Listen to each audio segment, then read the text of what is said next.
తర్వాత ప్రతి సంవత్సరం జనవరి 31 లోపు సివిల్ సర్వెంట్స్ ఎవరైతే ఉన్నారో వాళ్ళందరూ కూడా భారతదేశంలో ఆస్తుల వివరాలు, ఆ సంవత్సరం కొనుక్కున్న వివరాలు, వాళ్ళ అసెట్స్ అండ్ లయబిలిటీస్ మొత్తం స్టేట్మెంట్ ఇవ్వాల్సి ఉంటుంది. అదేవిధంగా లోక్పాల్ వాళ్ళ పెద్ద లిస్ట్ కూడా చాలా ఉంటుంది, అంటే వాళ్ళ ఎంక్వైరీ లిస్ట్ కూడా చాలా ఉంటుంది. మనం వాళ్ళకు కూడా చాలా సబ్మిట్ చేయాల్సి వస్తుంది. ఇక్కడ ఒక ఉదాహరణ చెప్పుకోవాలి.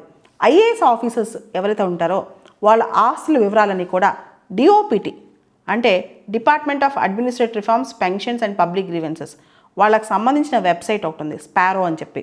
దానిలోకి వెళ్తే మనకు పూర్తి స్థాయిలో ఏ ఆఫీసరు, ఏ కాడరు, ఏ సంవత్సరం వాళ్ళు ఆఫీసర్ అయ్యారో చూస్తే కనుక అన్ని పబ్లిక్ డొమైన్లో ఉంటాయి వాళ్ళకున్న ఆస్తుల వివరాలు, వాళ్ళకున్న ఇమూవబుల్ అసెట్స్ అన్నీ. అదేవిధంగా రాజకీయ నాయకుల విషయానికి వద్దాం. రాజకీయ నాయకులు కూడా ఎలక్షన్స్ ముందు ఖచ్చితంగా వాళ్ళకున్న అసెట్స్, లయబిలిటీస్ అఫిడవిట్ సబ్మిట్ చేయాలి, పొలిటీషియన్స్ ఎవరైతే కంటెస్ట్ చేస్తున్నారో. దాంతోపాటు డిస్ప్రపోర్షనేట్ అసెట్స్ అనే కాన్సెప్ట్ ఉంది. మనకు తెలిస్తే మనకు వచ్చే లీగల్గా పబ్లిక్ గవర్నమెంట్ సర్వెంట్గా మనం పనిచేసేటప్పుడు చట్టబద్ధంగా మనకు వచ్చే జీతాలు ఎంత, మన ఆస్తులు ఎంత అనే దాని మీద కూడా చాలా ఇష్యూస్ ఉంటాయి. డిస్ప్రపోర్షనేట్ అంటే ఆదాయానికి మించిన ఆస్తులు అనమాట.